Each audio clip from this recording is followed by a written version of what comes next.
श्री गणेशाय नमः। हरतालिका तीज व्रत की पौराणिक कथा पढ़ने व सुनने वालों की होती है मनोकामना पूरी। विधि विधान। हरतालिका व्रत पूजन सौभाग्यवर्धक के साथ वैधव्ययुगनाशक तथा पुत्र पौत्रादि को बढ़ाने वाला है। इस दिन व्रती महिलाएं अपने हाथों में कलात्मक मेहंदी रचाती हैं, पैरों में महावर लगाकर नए हरे लाल वस्त्र पहनती हैं तथा 16 श्रृंगार करती हैं। व्रत के दूसरे दिन प्रातःकाल व्रत प्रायण स्त्रियां सौभाग्य द्रव्य एवं वायन छूकर ब्राह्मणों को देती हैं। इसके बाद ही जल आदि पीकर पारण करती हैं। इस व्रत में मुख्य रूप से शिव पार्वती तथा गणेश जी का पूजन किया जाता है। 24 घंटे निर्जला व्रत के बाद अगले दिन सभी सुहागिनें पार्वती जी से अपने अचल सौभाग्य की कामना करते हुए जल ग्रहण करती हैं। हरतालिका व्रत एक है। लोक परंपरा कुल परंपरा मान्यताओं के अनुसार विधि विधान अलग अलग हो सकता है।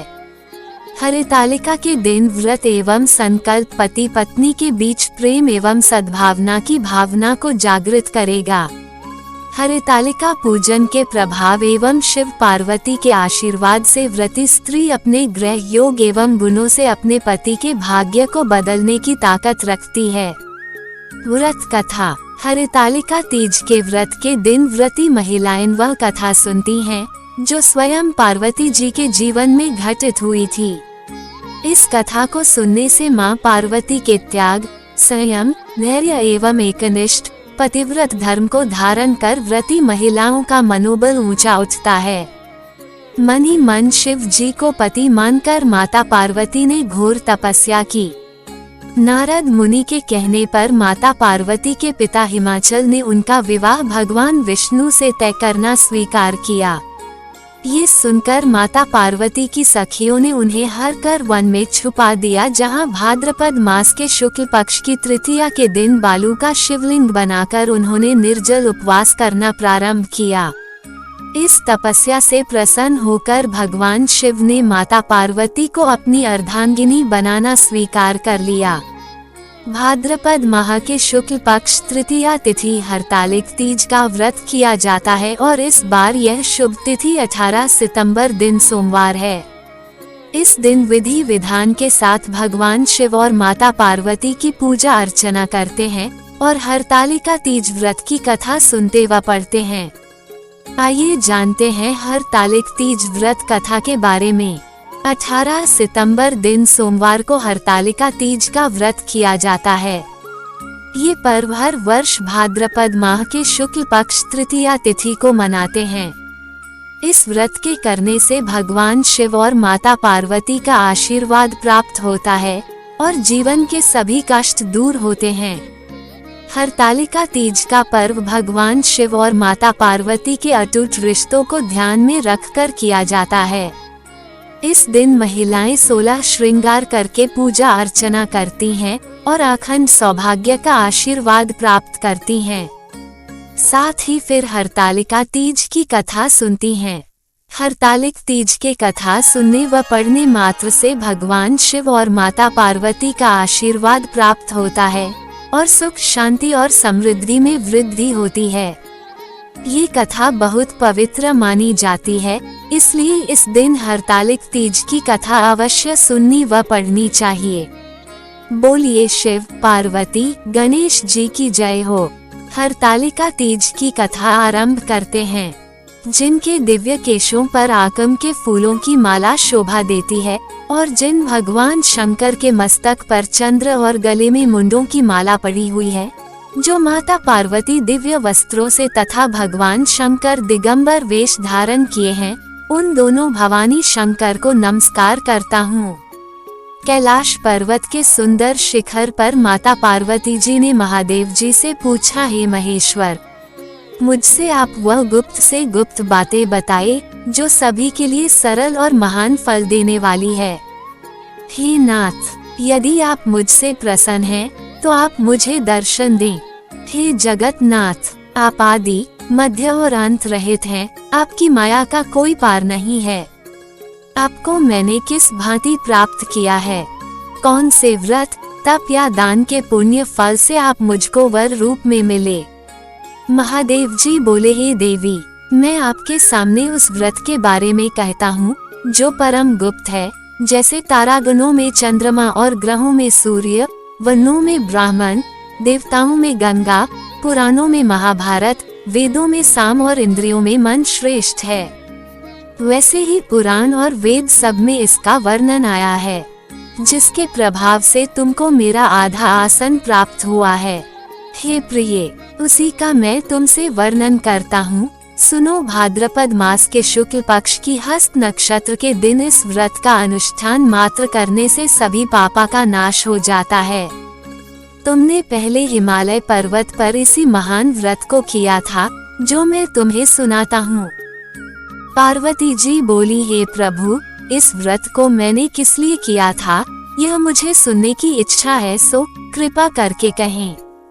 शंकर जी बोले, आर्यावर्त में हिमालय नामक एक महान पर्वत है जहाँ अनेक प्रकार की भूमि अनेक प्रकार के वृक्षों से सुशोभित है, जो सदैव बर्फ से ढके हुए तथा गंगा की कलकल ध्वनि से शब्दायमान रहता है। हे पार्वती जी, तुमने बाल्यकाल में उसी स्थान पर परम तप किया था और 12 वर्ष तक के महीने में जल में रहकर तथा वैशाख मास में अग्नि में प्रवेश करके तप किया।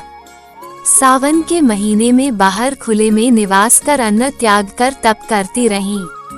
तुम्हारे उस कष्ट को देखकर तुम्हारे पिता को बड़ी चिंता हुई। चिंता में वह सोचने लगे कि मैं इस कन्या का विवाह किससे करूं। एक दिन नारद जी वहां आए और देवर्षि नारद ने तुम शैलपुत्री को देखा। तुम्हारे पिता हिमालय ने देवर्षि को अर्घ्य, पाद्या, आसन देकर सम्मान सहित बिठाया और कहा, हे मुनीश्वर, आपने यहाँ तक आने का कष्ट कैसे किया, कहीं क्या आज्ञा है? नारद जी बोले, हे गिरिराज, मैं विष्णु भगवान का भेजा हुआ यहाँ आया हूँ। तुम मेरी बात सुनो। आप अपनी कन्या को उत्तम वर को दान करें। ब्रह्मा, इंद्र, शिव आदि देवताओं में विष्णु भगवान के समान कोई भी उत्तम नहीं है, इसलिए मेरे मत से आप अपनी कन्या का दान भगवान विष्णु को ही दें।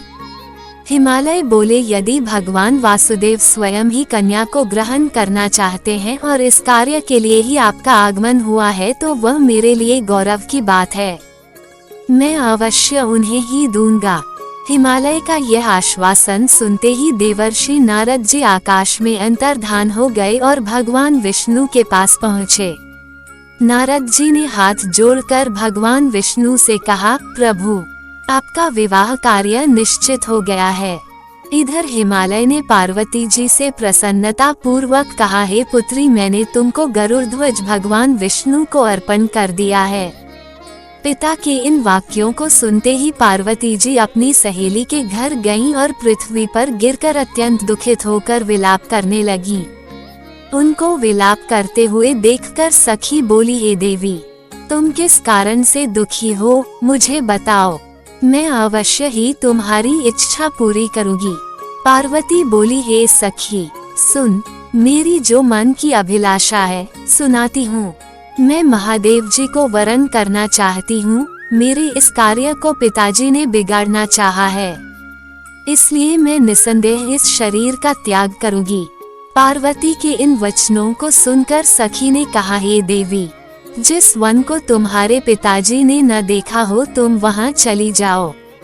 तब देवी पार्वती अपनी सखी का ये वचन सुन ऐसे ही वन को चली गई। पिता हिमालय ने तुमको घर पर न पाकर सोचा कि मेरी पुत्री को कोई देव, दानव अथवा किन्न हरण करके ले गया है। मैंने नारद जी को वचन दिया था कि मैं पुत्री का भगवान विष्णु के साथ वरण करूंगा। हाय, अब ये कैसे पूरा होगा? ऐसा सोचकर वे बहुत चिंतातुर हो मूर्छित हो गए।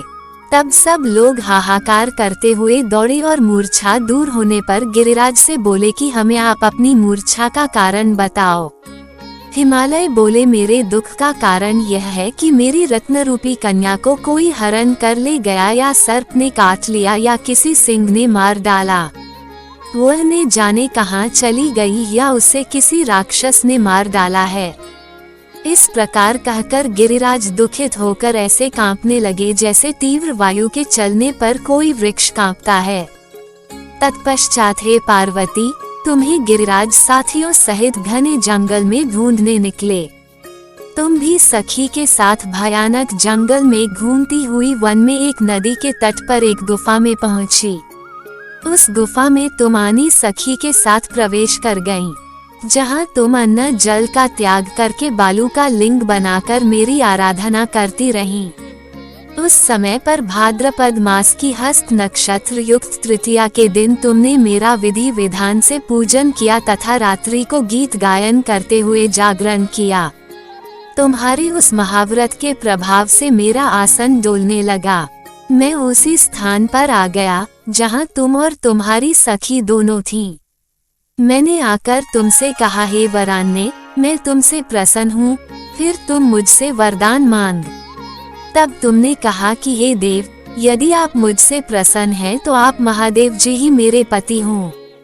मैं तथास्तु ऐसा कहकर कैलाश पर्वत को चला गया और तुमने प्रभात होते ही मेरी उस बालू की प्रतिमा को नदी में विसर्जित कर दिया। हे शुभे, तुमने वहां अपनी सखी सहित व्रत का पारायण किया। इतने में तुम्हारे पिता हिमवान भी तुम्हें ढूंढते ढूंढते उसी घने वन में आ पहुँचे। उस समय उन्होंने नदी के तट पर 2 कन्याओं को देखा तो ये तुम्हारे पास आ गए और तुम्हें हृदय से लगाकर रोने लगे। बोले, बेटी, तुम इस सिंह व्याघ्रादि युक्त घने जंगल में क्यों चली आई? तुमने कहा, हे पिता, मैंने पहले ही अपना शरीर शंकर जी को समर्पित कर दिया था, लेकिन आपने नारद जी को कुछ और बोल दिया, इसलिए मैं महल से चली आई। ऐसा सुनकर हिमवान ने तुमसे कहा कि मैं तुम्हारी इच्छा के विरुद्ध ये कार्य नहीं करूँगा। तब वे तुम्हें लेकर घर को आए और तुम्हारा विवाह मेरे साथ कर दिया। हे प्रिये, उसी व्रत के प्रभाव से तुमको मेरा अर्धधासन प्राप्त हुआ है। इस व्रतराज को मैंने अभी तक किसी के सम्मुख वर्णन नहीं किया है। हे देवी, अब मैं तुम्हें ये बताता हूँ कि इस व्रत का ये नाम क्यों पड़ा। तुमको सखी हरण करके ले गई थी, इसलिए हरतालिका नाम पड़ा। पार्वती जी बोली, हे स्वामी, आपने इस व्रतराज का नाम तो बता दिया, लेकिन मुझे इसकी विधि और फल भी बताइए कि इसके करने से किस फल की प्राप्ति होती है।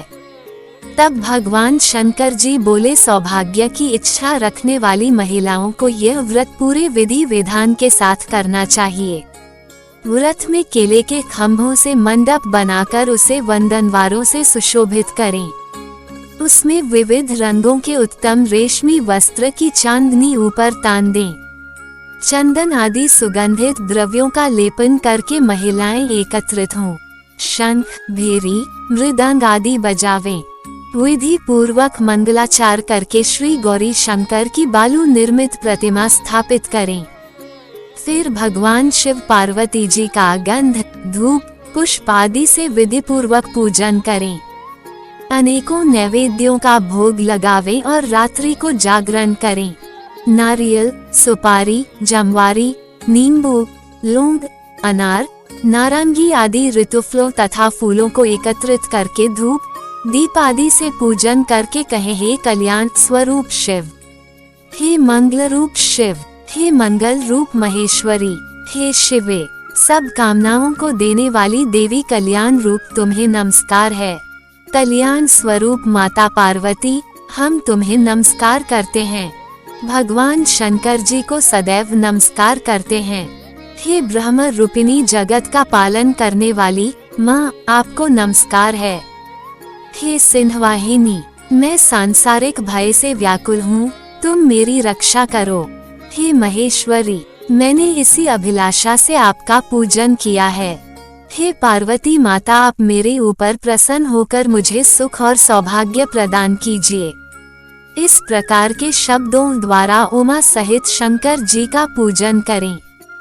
विधि पूर्वक कथा सुनकर गौ, वस्त्र, आभूषण आदि ब्राह्मणों को दान करें। इस प्रकार से व्रत करने वाले के सब पाप नष्ट हो जाते हैं। संकल्प शक्ति की नवजागृति है हरितालिका तीज। हरितालिका तीज पर शास्त्रों के अनुसार देवी पार्वती ने भाद्रपद मास शुक्ल पक्ष की तृतीया तिथि हस्त नक्षत्र में आराधना की थी, इसलिए इस तिथि को यह व्रत किया जाता है। तभी से भाद्रपद शुक्ल तीज को स्त्रियां अपने पति की दीर्घायु के लिए तथा कुंवारी कन्याएं अपने मनोवांछित वर की प्राप्ति के लिए हरितालिका तीज का व्रत करती चली आ रही हैं। हर कालखंड का अपना युग धर्म होता है। युग धर्म और सत्य पर आधारित धार्मिक कृतियां, परंपराएं, मान्यताएं मानव कल्याण के लिए हर युग में प्रासंगिक हैं। हरितालिका तीज की मान्यताएं एवं प्राचीन विधि विधान द्वारा व्रत उपवास पूजन आज भी स्त्रियों के लिए सौभाग्यवर्धक है। हिंदू धर्म में पति को परमेश्वर मानने की परंपरा सदियों पुरानी है और पति की रक्षा एवं दीर्घायु के लिए युग युगांतरों से पत्नियां व्रत, उपासना, प्रार्थनाएं करती आ रही हैं। एक स्त्री के संकल्प में इतनी शक्ति होती है कि वो यमराज से भी अपने पति के प्राणों की रक्षा कर सकती है, बस उसको जागृत करने की आवश्यकता है। प्राचीन ग्रंथों के अनुसार पतिव्रता स्त्री पति का रक्षा कवच है। इसी सौभाग्यदायिनी ऊर्जा की नवजागृति है हरितालिका व्रत। ऐसा कहा जाता है कि स्त्री के लिए उसका पति हरि अर्थात भगवान होता है। तालिका का संदर्भ प्रतिष्ठा से है। हरितालिका व्रत के पुण्य प्रताप से व्रतकर्ता स्त्री के पति को प्रतिष्ठा प्राप्त होती है। इसलिए इस अत्यंत कठिन व्रत के नियमों का पालन भी स्त्रियां पूर्ण विधि विधान से करती हैं। इस व्रत का नाम हरितालिका इसलिए पड़ा क्योंकि माता पार्वती को उनकी सखी सबकी नजरों से बचाकर यानी हरकर वन में ले गई थी, जहां माता पार्वती ने तपस्या करके भगवान शंकर को पति के रूप में प्राप्त किया। हरितालिका तीज पति पत्नी के प्रेम को प्रगाढ़ करने वाला त्योहार है, जहां ये त्योहार शंकर पार्वती के प्रति अटूट श्रद्धा का भाव व्यक्त करता है। वहीं कुंवारी कन्याएं पार्वती की तरह अपने लिए शिव के समान मनोवांछित वर की कामना करती हैं। हमारे इस वीडियो को लाइक, कमेंट, सब्सक्राइब, शेयर करें। ओम नमः शिवाय।